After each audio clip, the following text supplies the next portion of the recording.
So recent గా TET notifications పడింది కదా. So first time TET attempt చేసే వాళ్ళకి మీరు ఇచ్చే సజెషన్స్ ఏంటి?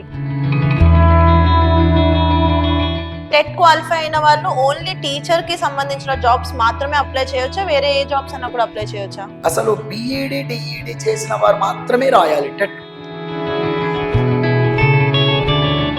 సో మరి ఇప్పుడు వచ్చే డిఎస్సి నోటిఫికేషన్స్ లో ఎస్ఏ అండ్ ఎస్జిటి ఎన్ని పోస్టులు ఉండొచ్చు అంటారు? కానీ ఇప్పుడు మనకు ఫిబ్రవరిలో ఉన్నది యాజ్ పర్ క్యాలెండర్ ప్రకారం.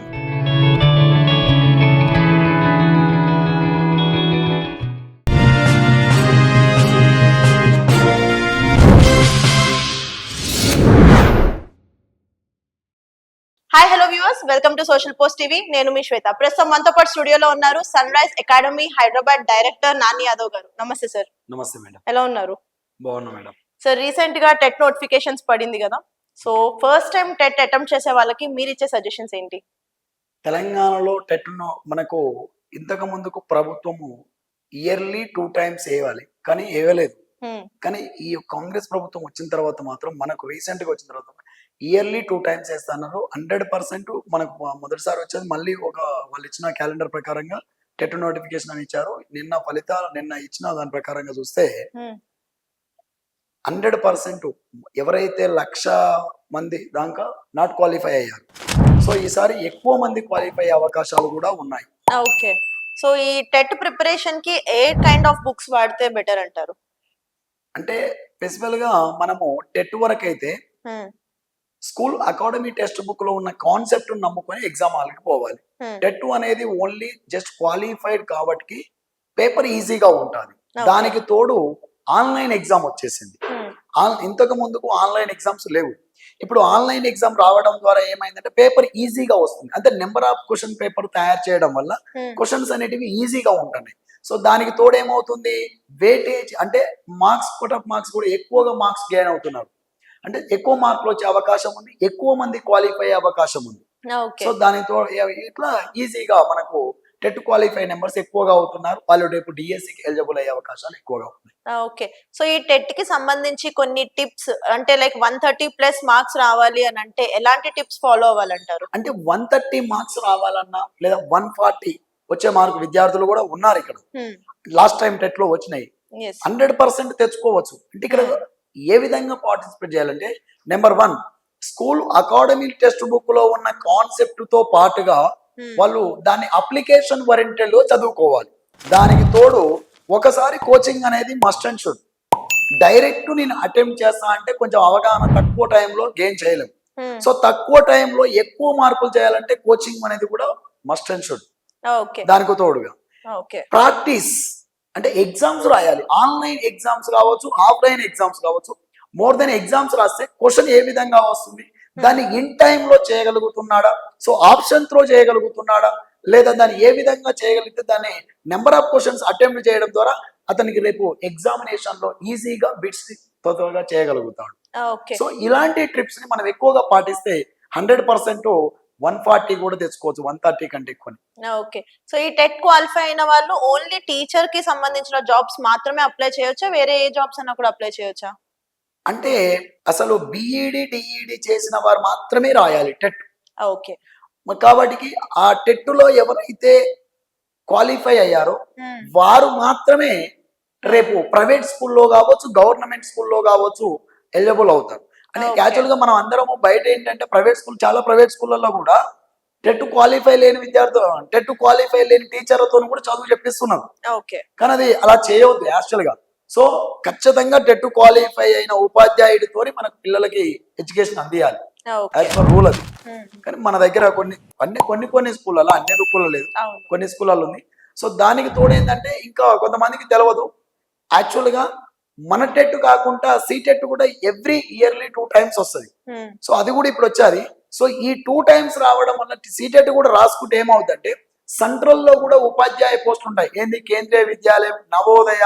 సో ఇలాంటి ఎడ్యుకేషన్ స్కూళ్ళల్లో, ఇలాంటి స్కూళ్ళల్లో కూడా పనిచేయవచ్చు. ఇలాంటి ఎవ్రీ ఇయర్ నోటిఫికేషన్ వస్తుంది, అందులో కూడా పోస్ట్ పడ్డప్పుడు అప్లై చేయొచ్చు.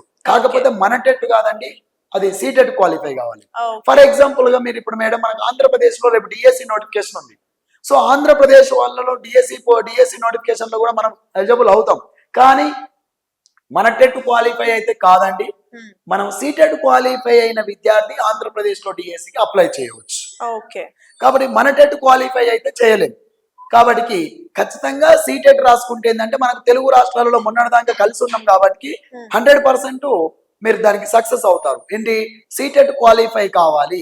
సీటెట్ క్వాలిఫై అయితే మనము ఇండియాలో ఏ స్కూల్లో కూడా పనిచేసుకోవచ్చు, అంటే ఇతర రాష్ట్రాలలో కూడా పోయి కూడా ఉపాధ్యాయుడిగా పనిచేసుకోవచ్చు. ఓకే. కాబట్టి సీటెట్ కూడా రాసుకోవచ్చు అనే అవకాశం కూడా ఉంది. మీరు అది కూడా చెప్పొచ్చు మనం అందరం. సో మరి ఇప్పుడు వచ్చే డిఎస్సి నోటిఫికేషన్స్ లో ఎస్ఏ అండ్ ఎస్జిటి ఎన్ని పోస్టులు ఉండొచ్చు అంటారు? యాక్చువల్ గా మనకు మొన్న 11,000 చిల్లర పడ్డాయి మేడం. కానీ ఇప్పుడు మనకు ఫిబ్రవరిలో ఉన్నది యాజ్ పర్ క్యాలెండర్ ప్రకారం. ఎందుకంటే ఫిబ్రవరిలో టెట్ నోటిఫికేషన్ ఇచ్చింది కాబట్టి 100% ఫిబ్రవరిలో డిఎస్సి ఉండే అవకాశాలు ఎక్కువగా ఉన్నాయి. సో మరి డిఎస్సి ఉంటది కానీ అన్ని పోస్టులు అయితే ఉండకపోవచ్చు మేడం. నాకు తెలిసిన ఇన్ఫర్మేషన్ ప్రకారంగా 6,000 నుండి 8,000 మధ్యన ఉంటాయి మేడం. 6,000 నుండి 8,000 మధ్యన ఆల్ ఇంక్లూడింగ్ అన్ని ఎస్ఏ కావచ్చు, హెచ్జిటి కావచ్చు, పండిట్స్ కావచ్చు, అన్ని కలిపి 6 నుంచి 8,000 మధ్యన ఉండే అవకాశాలు ఎక్కువగా ఉన్నాయి. Okay. So last time DSC లో బీఈడి అభ్యర్థులకి అన్యాయం జరిగిందని మనం చూసాం, న్యూస్ లో అవన్నీ చూడడం జరిగింది. మరి ఈసారి నోటిఫికేషన్ వచ్చిన తర్వాత న్యాయం జరుగుతుందంటారా? ఇంకా అది లేదు మేడం, ఎప్పటికి కూడా జరగదు. ఇక ఆశలు పెట్టుకోవద్దు, బీఈడి వాళ్ళు ఎప్పుడు కూడా ఆశలు పెట్టుకోవద్దు. ఎందుకంటే డిఈడి వాళ్ళు డిఈడికే ఎలిజిబుల్ ఇచ్చారు మన దగ్గర. పేపర్ 1 వాళ్ళు పేపర్ 1 రాసుకోవాలి, పేపర్ 2 వాళ్ళు పేపర్ 2 రాసుకోవాలి. అలా ఉంది. ఇప్పుడు తెలుగు రాష్ట్రాలలో మన ఆంధ్రప్రదేశ్ పక్కన రాష్ట్రంలో కూడా అంతే సేమ్. కాబట్టి ఇక మనకు అవకాశాలు లేవు. స్కూల్ అసిస్టెంట్లు పోస్టులు ఎప్పుడైనా తక్కువనే ఉంటాయి. హెచ్జిటిలో పోస్టులు ఎక్కువ ఉంటాయి. ఎందుకంటే హెచ్జిటి నుంచి స్కూల్ అసిస్టెంట్ ప్రమోషన్స్ అవుతారు. సో ప్రమోషన్స్ ఎక్కువ అవుతారు కాబట్టి వేకెన్సీస్ ఎక్కువగా ఉంటాయి. కాబట్టి దాని ద్వారా మనకు HGT post number of post పెరుగుతాయి. సో కాబట్టి ఇక బాధాకరమైన విషయం, అది మనం ఏం చేయలేము. సో ఈసారి కూడా గంతే ఉంటుంది. ఓకే. సో ఇప్పుడు ఈ డిఎస్సి నోటిఫికేషన్ లో 5,000 పోస్ట్స్ మాత్రమే ఉంటాయని కొందరు అంటుంటే, మరి కొందరు 15,000 నుంచి 20,000 పోస్టులు ఉంటాయని అంటున్నారు. మరి దీనిపైన మీ అభిప్రాయం? చాలా మంది కూడా వార్తలలో చూసాను, నన్ను కూడా విద్యార్థులు ఫోన్ చేసి కూడా అడుగుతారు. ఎందుకంటే డైరెక్టర్ ఉన్నా కాబట్టి అడుగుతారు పిల్లలు. యాక్చువల్ గా ఏంటంటే అన్ని పోస్టులు పెరిగాయి మేడం. అయితే గత 3 సంవత్సరాలకు 3 years బ్యాక్ చూసుకుంటే మనకు రిటైర్మెంట్ లేదు మేడం. ఇప్పుడు రిటైర్మెంట్ స్టార్ట్ అయింది. దాదాపుగా ఒక 15 నుండి 20,000 ఉద్యోగాలు ఖాళీ అవ్వబోతున్నాయి రాబోయే 3 సంవత్సరాలు. అంటే ఎవ్రీ ఇయర్, అంటే 3 సంవత్సరాల్లో కలిపి, అంటే 3 సంవత్సరాల్లో కలిపి 20,000 అంటే ఒకేసారి 20,000 పడాయి కదా.